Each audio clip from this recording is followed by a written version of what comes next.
nandito na naman ulit si Malo de los Santos para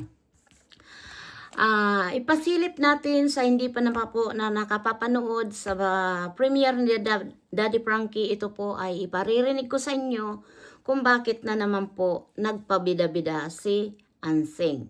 Ito po at kaya nga po ay si Daddy Frankie parang naiipit po sa naguuntugan na bato.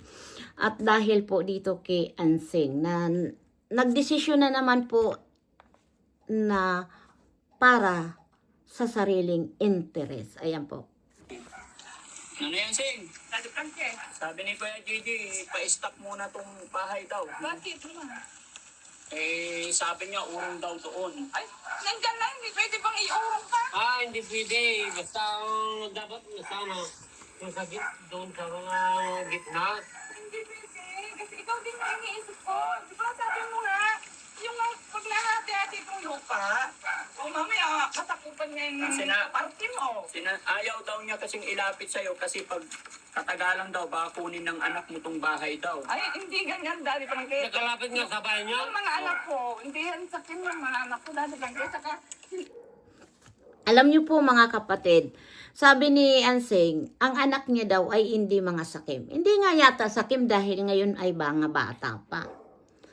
Pero po, ang kasakiman po ay nakikita po yan kay Ansing. Kasi po, dito sa nakikita ko talagang tukso si Ansing at may sariling interes. Ano nga? Ito po, patuloy natin. Ate, nanay Sing ako. Diba, nung bago natin simulan tong bahay kasi tinanong kita kung nag-usap-usap kayo. Sabi mo, nag-usap na kayo, napagkasunduan na kayo. Kaya hindi ko na hinintay nagtiwala ako sa'yo. Pero ngayon, ito, pinapahinto niya. Pwede mag-usap kayo magkapatid. hindi kasi narinig ko naman sa sabi nga, pag nahati-hati ito, siya, din naman yung iniisip ko, Daddy Frankie, pag Kaya nahati nga, ito. sa akin walang problema sa akin. Kayo mag-usap magkakapatid kung anong... Ang usapan sa gitna kaya tinanggal yung kawayan. Opo. Ayan, tama naman si Kuya Gigi dahil simulat-simulat pa lang na pag-usapan doon sa gitna nila. Nung tinanggal yung kawayan, di ba? Pinagkastusan pa yun ni Daddy Frankie. At ito pa po mga kapatid. Talaga po may pagkasinungaling si Ansing. Alam niyo po mga kapatid, imagine, na yung kawayan ng tinanggal, magkano yung nagastos? Naubos yung 5,000, ngayon another pa na whatever. Alam nyo na yun po mga kapatid ko, napapanood niyo kung ilang gasolina pa yung naubos. At ito yung pinag-iisipan ko, paano makakaubos na 100 na gulong? Diba? Isipin nyo na lang po mga kapatid, 100 na gulong. Sabi ko, saan kaya kumuha si Ansing na 100 na gulong na ipansusunog lang doon sa puno ng kawayan na matanggal? Buong hero na naghanap ng 100 na gulong. Diba? Kung paano siya, itsigeratang palaka ang tawag doon. Ayan, tuloy natin. Doon naman nakadikit sa bahay mo. Hindi na pwede Kung wala iurong silver, ka. di yung anak mo Ay, bahay. hindi, kuya. Yung mga anak ko hindi sakim. Tuturuan ko ng maayos ng mga anak ko na hindi lumaging sakim. Ayaw kong kamunatan niya yung ganyan na pagkasakim. Hindi natin alam yan. Ay, Tinuturoan niya daw yung anak niya na paglaki daw ay hindi sakim. Sa ngayon pa lang sa pananalita niya, sino ba po ang sakim? Di ba po yung nanay? Ay, ba't dinikit mo sa bahay ni Lubar ka bahay mo? hindi nga. Ang usapan dito sa gitna. Iniisip ko nga. Kasi pag mas malapit sa bahay ko, mas madali ko siyang mapupuntahan kung may kailangan siya. Wala, tigil ito. Dati brakit. Tigil itong... Tigil lang kasi nabuong na o. Tingnan mo taas na lang haliblak. Wala, tigil ito. Dati brakit. Wala, hindi na ako sa usapan. Wala ka maggastos dito kahit piso si dati. Pero hindi naman naggumagastos Kahit dito. na. Oggi ci troviamo alla Secosistema. Ayan nga po, si Daddy Frankie nga po ang gumagastos, kaya dapat po, mahiya kayo. Dapat, kung ano yung pinag-usapan noon, yun dapat ang ginawa nyo. Hindi yung, kung kailan na nga, mataas na yung pader, saka pa po ipatitigil, 'di ba? Para po ito yung, dito ako yung medyo hindi sang-ayon po talaga. Dapat talaga noon nasunod yung pinag-usapan, no?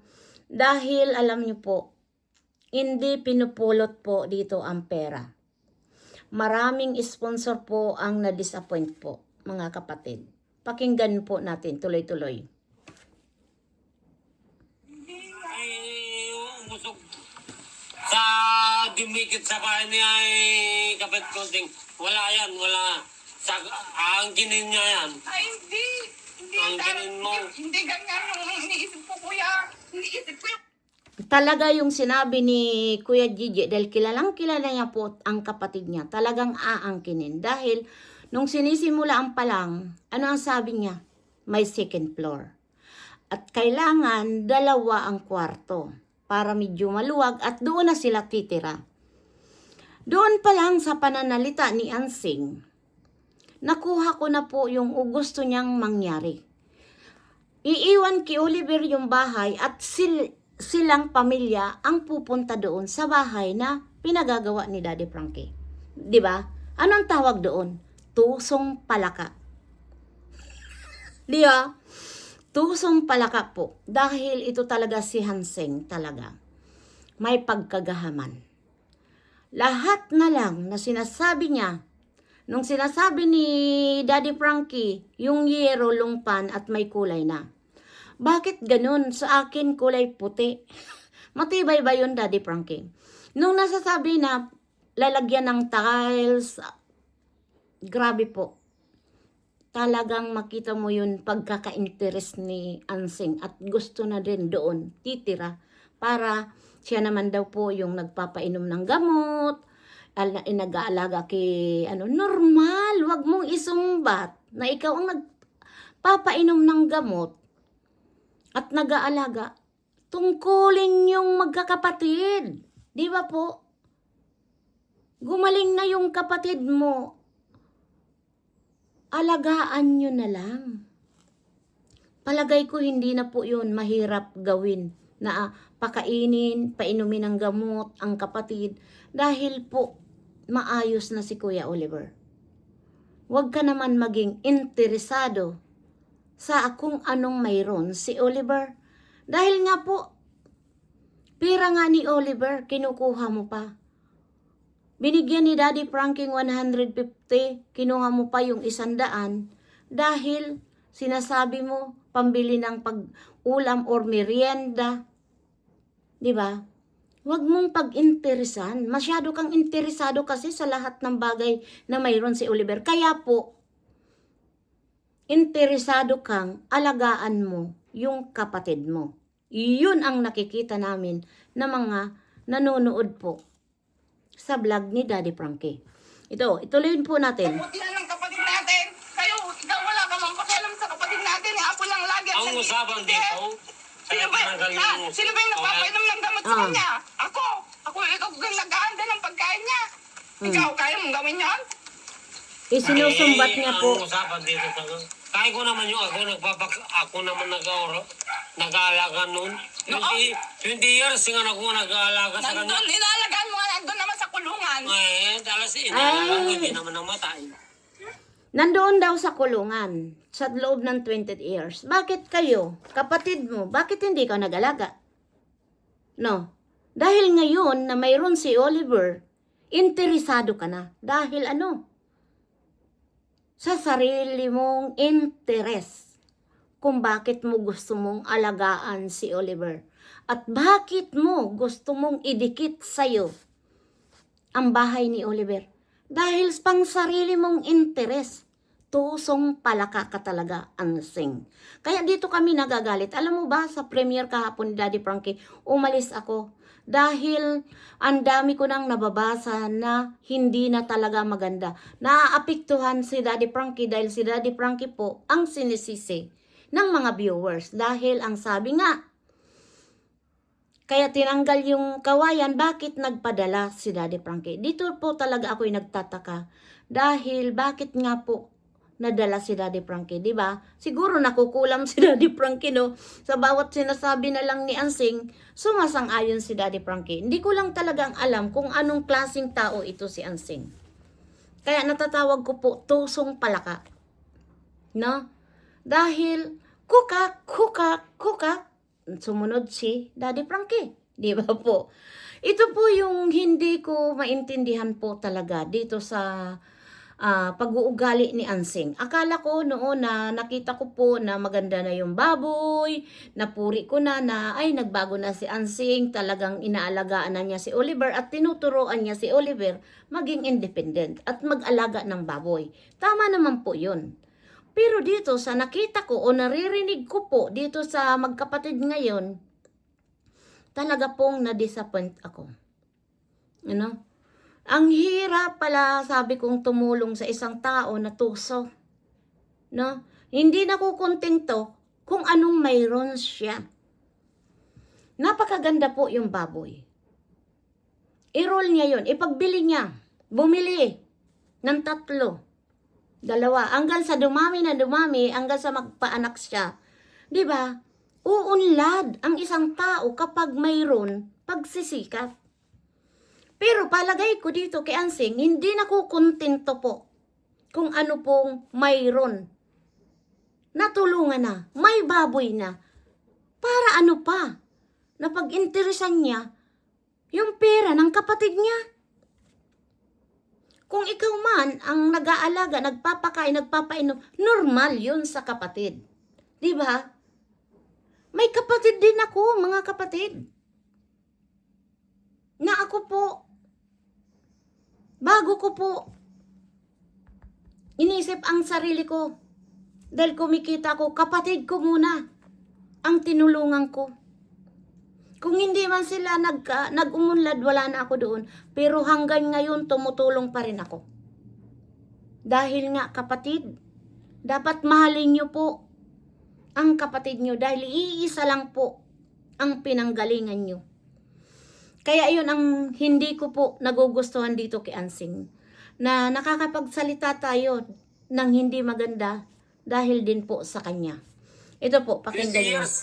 Inalagaan ko. Kaya wag na nating iano ngayon, natataayos na lahat. Hanggang si Daddy Frankie na tumutulong sa kapatid natin. Laking Pero pasalamat na natin. dito sana sa gitna Huwag ka natin. nang gumulo. Hindi sa tabi ng bahay mo. Sinabi ko nga, para pag kailangan niya ako, madali ko siyang puntahan. Kung ano yung pangangailangan.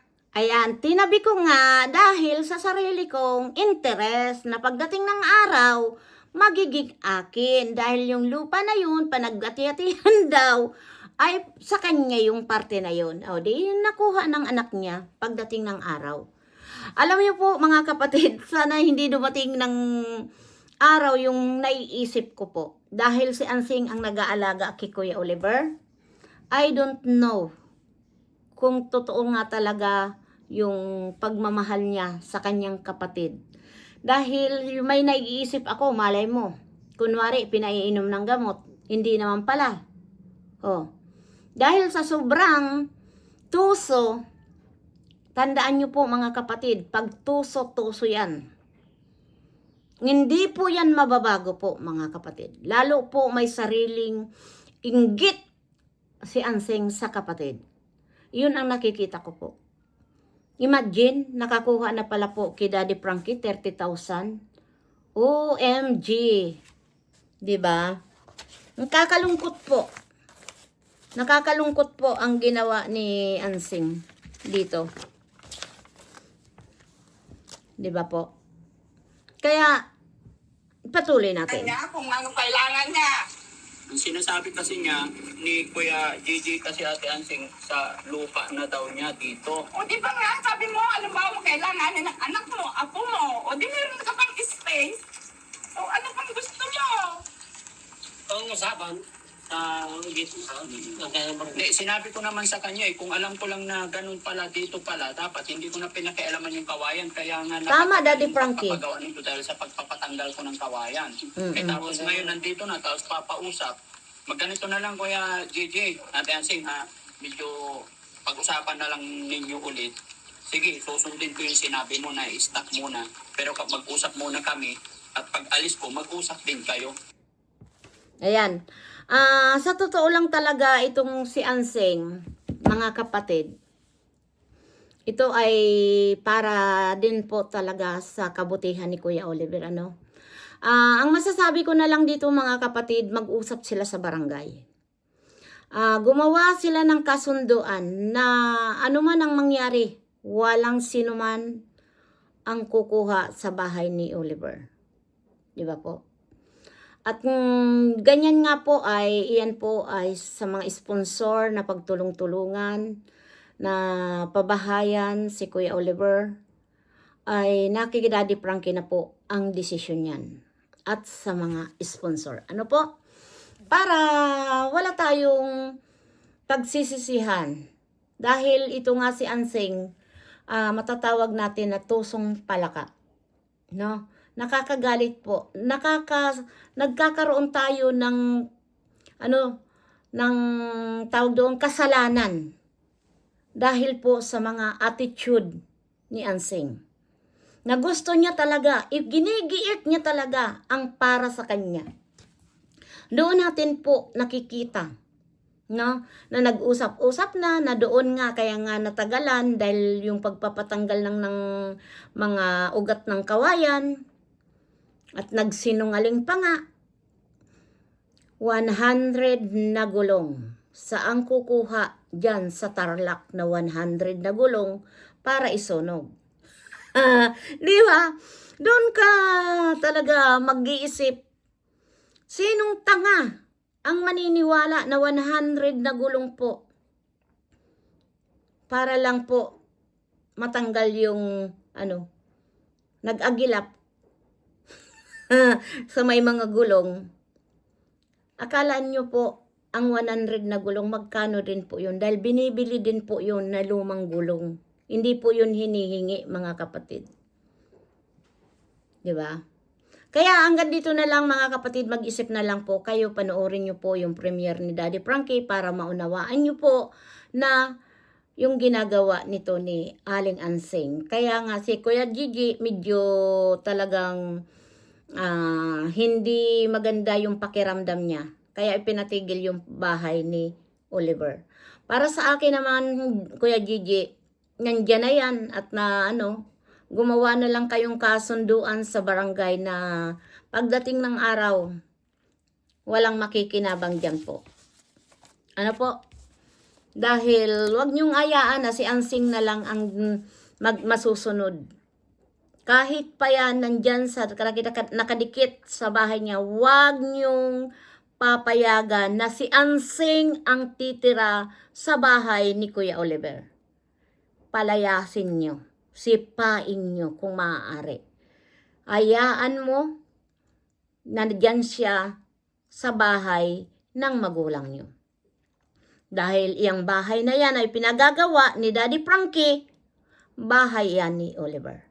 Hanggang dito na lang mga kapatid, na sana po ay subaybayan natin si Daddy Frankie at patuloy natin pong panoorin ang mga video niya para po tayo ay makatulong po dito kay Daddy Frankie at sa team ni Daddy Frankie, kay Aling Rochelle at pakiyakap naman po si Malu de los Santos po.